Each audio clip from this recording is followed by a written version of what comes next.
Hi, thanks for joining us for the Family Plot, Gardening in the Mid-South. I'm Chris Cooper. It's springtime, and that means Memphis area master gardeners are putting on their annual spring fling. We'll give you a sneak peek at what they have planned. Also, Mr. D is here to tell us all about pruning fruit trees. That's just ahead on the Family Plot, Gardening in the Mid-South. Production funding for the Family Plot, Gardening in the Mid-South is provided by Goodwin's Landscape and Garden Center in Germantown since 1943 and continuing to offer its plants for successful gardening with 7 greenhouses and 3 acres of plants, plus comprehensive landscape services. International Paper Foundation, the WKNO Production Fund, the WKNO Endowment Fund, and by viewers like you. Thank you.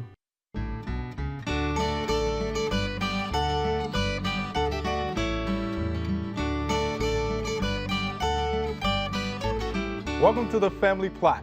I'm Chris Cooper. Joining me today is Carol Watkins. Carol is a master gardener right here in Shelby County. Miss Jane Carter. Miss Jane is a master gardener right here in Shelby County. And Mr. D is here with us today. Howdy. Thanks for joining me. Thank you, Chris. All right, spring fling. So it makes me think about spring. With all of this snow and ice we've had the past couple of weeks, I'm ready for spring and ready to get in my garden. But it's all changing next week. It's going to be nice. Let's hope so. The sun's coming out. Yes, that sounds so good. So this is our 11th year. 11th year. Mm-hmm. Okay. And the theme is growing down the garden path. Okay. So we think of Spring Fling as a way to kick off the planting and the gardening season. Okay. And I'm sure a lot of us want to do that. Absolutely. Yeah. It's a 2-day event. Okay. It's Friday and Saturday, March 20th and 21st. It's from 9 to 5 every day, and it's at the Agri Center Red Barn. Okay. And here's the best news, it's free. Wow, did y'all get that? It's free. It is. You can't beat that. Okay, 2 days. 2 days. Okay, so what will be there? What will the people see? Well, I just wanted to emphasize that the main goal of Spring yes, Fling is the Master Gardener's mission, which is to increase the availability of horticulture information and improve the quality of life with community garden and landscaping programs. So we like to think that Spring Fling actually helps us get started on that. Good. It's always good to bring up that mission. I know Mr. D knows about that. So, that's right. Yes. We have 50 horticulture vendors. So if you've been to Spring Fling before, 20 of them are going to be new this year. So we're real excited about that. We have plant nurseries, garden products and crafts. We'll have bird houses, pots, yard art, landscape professionals, beekeepers, water features. So there'll be something for everybody. Good. We've actually got a couple of food items too. Pecans. I'm really looking forward to that. Yeah, that does sound good. And then we have speakers and demonstrations. Okay. So, and that goes on all day long, both days. Okay. So we have topics like time-tested plants for the southern gardens, a home for butterflies, concrete garden beds. That's different. Okay. New varieties of tomatoes, low-maintenance landscaping, dividing perennials. That's just a few because we have 8 different things going on every day. Okay. Okay. Now, who will be some of our speakers? Would you happen to know a couple of them? Well, we have Jason Powell, and he is from Petals from the Past Nursery. He's the one that's going to be talking about tough, time-tested plants. And Rita Venable, she's an author and a photographer. She's going to talk about making a good home in your garden for butterflies. We have Jason Reeves. Yes. He's from the UT Jackson Extension Office, and he's going to talk about great garden plants, and he's always got some wonderful ideas. Yeah, Jason's dynamic. And actually, Carol Reese is going to be talking about For the Love of Weeds. I like that topic. And she's a local favorite, as you well know. Exactly. Right, so those are good speakers. Okay. So we have one thing that we do, Spring Fling, or the Master Gardeners do every year at this event. We open up a section of our area. Well, we've kind of spread them all over for educational vendors. Okay. We let them come and participate in the festival for free. And this year we have some new ones. Okay. We have the Strawberry Plains that puts on the famous Hummingbird Festival. They'll be there this year. We have Shelby Farms Conservancy will be there, and they'll be talking about all the changes that are going on in Shelby Farms. And some of our favorites, the local beekeepers and the Tennessee Urban Forestry. We have a number of educational vendors. Okay. The Master Gardeners will actually do 13 different activities. We'll have seed starting and recycling, how to recycle. We'll have used garden books and magazines. There'll be a gardening photo exhibit, a silent auction, and our well-known Ask a Master Gardener booth, and also youth activities. Yeah, we can't leave the youth out, Miss Jan. So what do you have prepared for the youth? Well, let me just say on the front end, everything that we do as far as youth has an educational component. Okay. We don't just go out and just do crafts, but we want everything to be meaningful, educational, but we want it to be fun, of course. Sure. We have lots of volunteers that'll be there that love children, and they all have talking points that they will be given as far as all of the crafts that we do, so that, say if we talk about trees, then they can talk about, well, trees take in carbon dioxide that we give off oxygen that we need. So every section of our Kids Corner will have that type of component. Now, we wanted to have a Kids Corner just for the fact that we want families to come. Sure. We didn't want just a mom and dad to come and have to get a babysitter. So we decided many years ago to do a Kids Corner, and it's just so very, very popular. So it has, the whole deal is that whole families can come. That's right.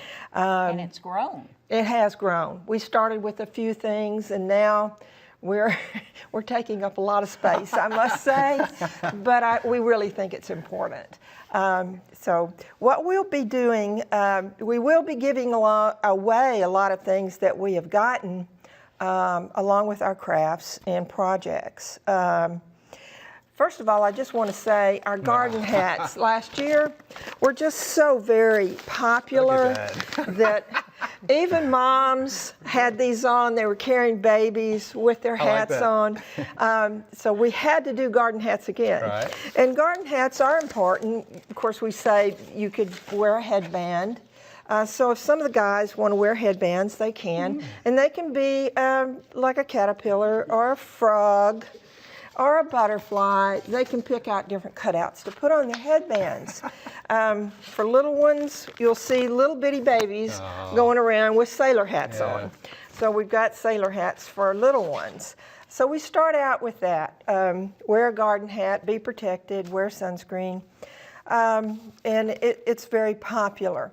Now, we always plant seeds, and we do it in different ways every year. So last year we made pots out in a newspaper that you could put in the ground. Well, this year, the children will shovel in soil in a bag, and then what you do is, it's moist in there, they plant their seeds, either bean or corn, whatever we have there for them. Then you tape it to your window, and a sunny window, and the children can see the roots growing. They can see the plant actually growing, and when it gets big enough, they can take it out and put it in the ground. So we always plant. We always want them to be excited about growing things. And they should be. And while we have just a little time left, let's talk about the worms. Okay. Quickly. If we can do that quickly. We're going to have we'll have live worms there from my one of my co-chairs. She actually talks to her worms at home in her compost pails. Okay. So she's going to bring some of her worms, and they can handle those as well. Little kids can do a froggy a puppet. We have We have froggy giveaway, finger puppets. So there are just lots of things. We have all kinds of booklets to give away. All right. A lot of activities for the youth and for the adults gonna as have well. fun. We're going to have fun. So Spring Fling, March 20th and 21st, 9 to 5 both days. We hope to see you there. There are a number of gardening events going on in the next couple of weeks. Here are just a few that might interest you.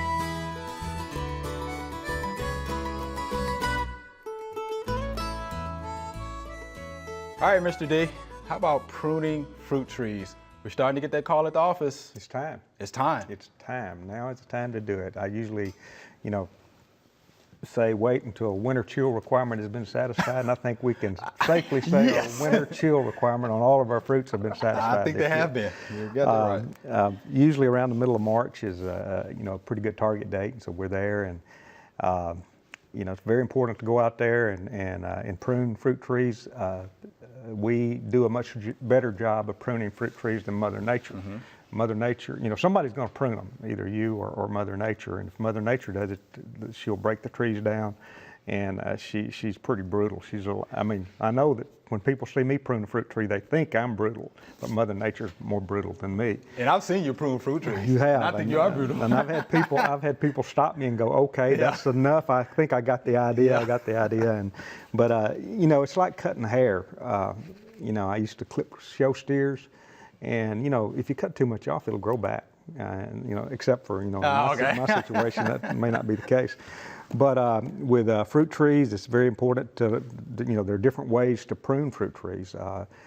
Peaches, plums, and nectarines, we recommend pruning to the open-centered system. You open up the center of the tree so that light can get to the tree and the fruit, and also that so that you'll have good air drainage. And so it's called the open-centered or the vase system. 3 or 4 main scaffold limbs are what you need. Prune it so that it's no taller than 8 feet. You want to be able to work peach, plum, and nectarine trees from the ground if you possibly can. You take off any limbs growing back toward the center and thin out limbs if you have too many limbs. That's just, and that also, while you're doing that, you're not only helping, the strength of the tree and helping design the shape of the tree and everything, you're also thinning fruit. And most of our fruits put on 80% more fruit than they can tolerate anyway. And so you're doing some fruit thinning by pruning. Now, apple and pear trees, you prune a little differently. We use the Christmas tree style or the pyramid style. Where you have one strong central leader. Pears are going to try to have 4 or 5. Some apple trees will also try to have a couple of central leaders. So you go in there and you choose the best central leader, and that's what you have. And you'll have a whirl of limbs, 3 or 4 limbs, maybe 5 limbs, evenly spaced around the tree at about 18 to 25 inches from the ground. You'll have about another 18 or 25 inches clear on that central leader, and you have another whirl. And you continue doing that to the point where you don't want to climb any higher. and when you get the tree as tall as you want, and I've got a couple of pear trees that are as tall as I want them, and I can't work them from the ground. I have a ladder, but I'm not going to let them get over probably 12 feet tall. And I just keep topping that central leader there.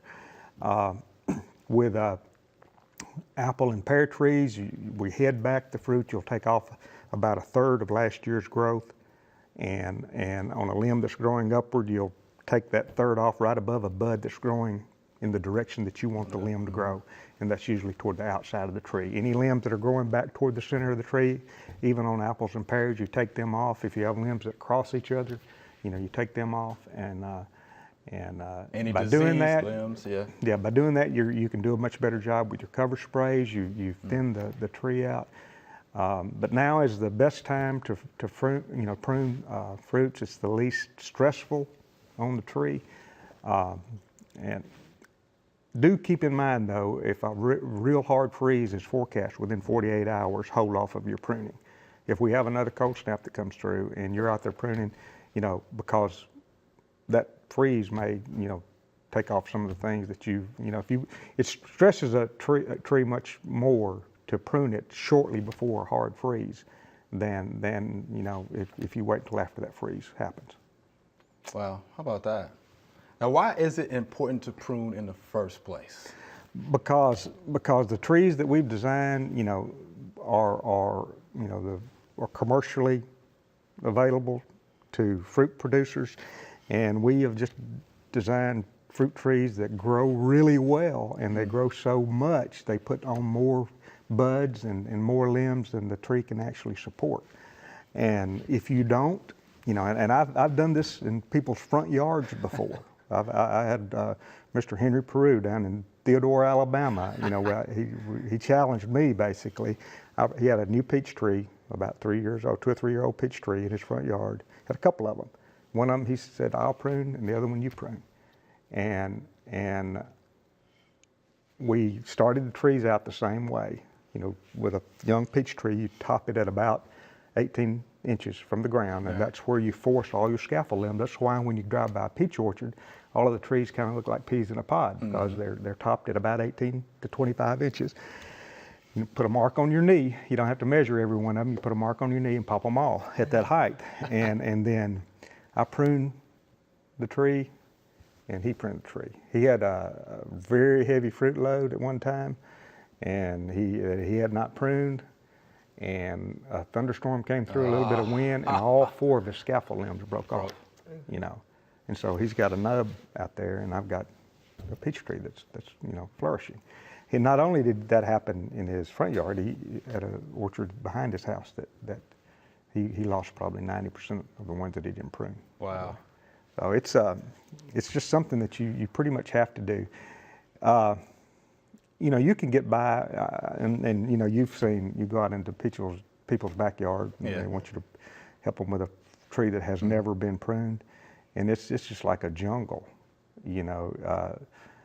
and usually there's a lot of scars on that tree where limbs are broken off, and the growth usually gets up pretty high. There's no way to work it from the ground, because instead of the growth starting at 18 to 25 inches, you may have limbs coming out at shoulder high that are your scaffold limbs on trees that have never been pruned, because the lower ones have been broken off. Yeah. And so it's just something that you need to do. You need to it's very, very important if you're going to either prune your fruit trees or buy your fruit at the grocery store or farmer's market. One or the other, farmer's market or something like that. Right. And I guess this would be the time that Mr. Jones down at Jones Orchard would probably be pruning. They're out there pruning. I guarantee you, they're pruning like crazy out there. Wow. Good lesson from Mr. D about pruning those fruit trees. All right, here's our Q&A session, and ladies, you jump in there with us, all right, if you have a comment. Here's our first question. It's from our viewer, Seth. Why are my Indian hawthorns becoming bare? It is on the screen, mostly near the ground. What would happen to them if I trim them way back before it warms up and they get their new leaves? Well, Seth, I took a look at that, and it looks to me like there could be possible draining issues. So you have a drainage problem. They don't like wet feet, okay, which is why those bottom leaves would fall off like that. And that's not good. It's not good. So I would definitely check the drainage on that. I do know that Endomosporium leaf spot will cause those leaves to drop as well, but I didn't see the leaf spot disease or fungus on those Indian hawthorns, so that's why I think, and I've seen it a couple of times too out in the landscape over the past couple of years, if they're put in a bad spot where there's not real good drainage, they don't like wet feet, Phytophthora root rot, Mr. D is what that is, then those leaves will start falling. And they usually start from the bottom, and then you get, a little piece over here that starts to fade away a little bit, a piece here, then the middle piece. So it tends to go pretty quickly. And what you can do if you want to, you can scrape the bark, see if there's a little green tissue in there. If there's some there, still alive, you don't see any green tissue, It's gone, huh? It's gone. And with Phytophthora root rot, there's nothing that you can do other No. than, I mean, it's going to kill the plant. You can't spray it with any fungicide or Yeah. anything like that. If it's Entomosporium leaf spots, you could treat it with a fungicide. Right, you could. And so that would be a way to possibly check if that's what your, Yeah. problem. Try to treat it as the new foliage is coming out with a fungicide, protect it. Yeah, to protect If new foliage comes out. If If new it comes foliage out. doesn't come out, it's a pretty good thing. Right, yeah, if you get no new foliage, indication then that it's is your root rot. indicator that Root it rot. is dead. Yeah. Yeah, that's going to be your indicator. And usually when you see them planted, they need to be spaced apart so they can get good air circulation in there. And when you water them, no overhead watering. Right. If you have drip irrigation, that'll be better, but just water down at the base. But make sure it's not holding water or anything like that, because Indian hawthorns need a well-drained soil. And if you really want that plant, you can take it up and you can build you a bed up. You can create a better drained area, improve the Yeah, soil. you build it up. You should and compost. and then go back in there with sand. that. I did that with some azaleas before, because azaleas don't like wet feet either. Right. And but if you put them up on a ridge or build them up on a bed, they'll work fine. That helps the drainage out. Ms. Carroll? Well, I was just thinking, I had a plant that was getting too wet, and I was told to pull it out of the ground and let it sit a day or two to dry the roots out, and then to plant it somewhere else. And it did great after I did that. Yeah, I would probably plant it somewhere else. It's a pretty small plant. It's pretty small. It was a dogwood tree. Oh, wow. Yeah. How big was it though? How? Well, it was small Okay. when they Small, noticed they it was noticed in it. trouble. Yeah, they caught it early enough. Then, Yeah. for the most part. Okay. Yeah, but that's what I saw. And yeah, build that bed up. Good compost. Mix it in with your soil, organic matter, organic material. I think that'll help. Yep. And something else too, when you're planting your materials, especially like your Indian hawthorns, your shrubs and things like that, when you pull them out of the pot, make sure that you score those roots. Break it apart. Oh, Okay, you don't yeah. want to plant it in the ground the same way it came out of the container. Yeah. Okay, you need to break it up and let those roots get out into that native soil. Yeah. And I think that helps out a lot too. All right, Seth, there you have it. Here's our next question, which is a good one. Will my fig tree survive this weather? I planted it this fall.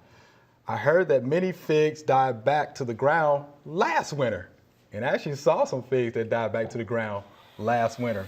And I think we've had a real winter this winter. So what do you think, Mr. D? I think there's a pretty good Yeah, chance that same deal. I think there's a pretty good chance that Mother Nature has pruned his fig tree, and it'll probably be pruned all the way back to the ground. But it should come on back Yeah, out, Really? and it should come out and should be okay. That's the thing about fig trees. They're pretty tough. Yeah. They're hardy. And Yeah. but sometimes they don't get very big, because there's some places that they get frozen back almost every year, and they have to start over almost every year. But the root system, as it gets more healthy and bigger, will help it come back quicker. And I don't know about this one that was Yeah, I just don't know planted about in the this fall. It probably didn't have a chance to do a whole lot of root development. I wouldn't think over so. winter. They planted this past fall. Yeah, Not a whole lot. it'd be interesting to follow that up and see how that Yeah, works out. I don't know if that one would make it or not. Yeah, this past I fall. had one last year that made it a nice big one. I think it was a Celeste. Okay. Was the name of it. And it did very well, and it still looks fine now. So it's still I looked good. at it yesterday. So Okay. hopefully Well, we there's know hope. Yeah, we know it's okay then. It might be okay. I think we got colder this year than we did last year. Yeah, we're I gonna think need we to check got that. really, really cold the first week in December of 13. Right. Last, Yeah. last, not this past December, but Yeah. December a year ago. But we got really, really Yeah, cold. we a need few to weeks check the ago. records on that because it definitely was cold. Here's our last question. We have a few minutes left. Will this snow and ice have any effect on fruit tree production? Good question. What do you think? That's a very good Yeah, question. it's a good question. Probably not. These fruit trees that we have are designed to tolerate some cold weather.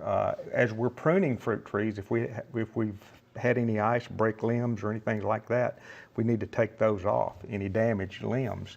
But as we mentioned earlier, the fruit trees are very prolific. They have a lot of buds. Yeah.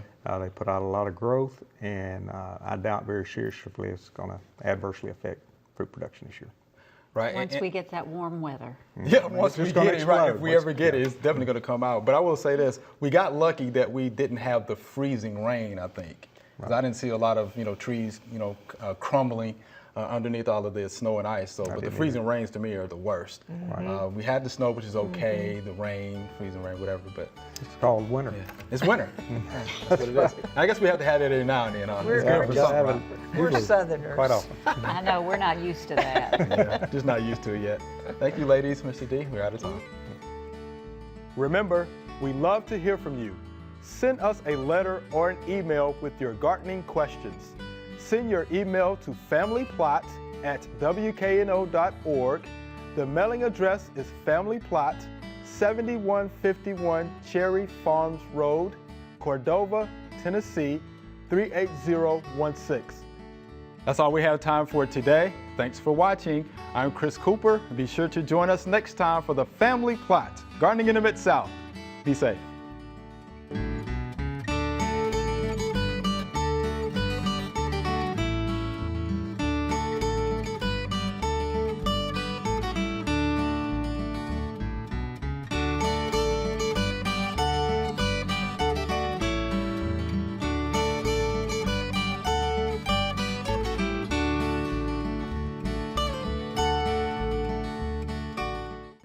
Production funding for the Family Plot, Gardening in the Mid-South is provided by Good Winds Landscape and Garden Center in Germantown since 1943 and continuing to offer its plants for successful gardening with 7 greenhouses and 3 acres of plants, plus comprehensive landscape services.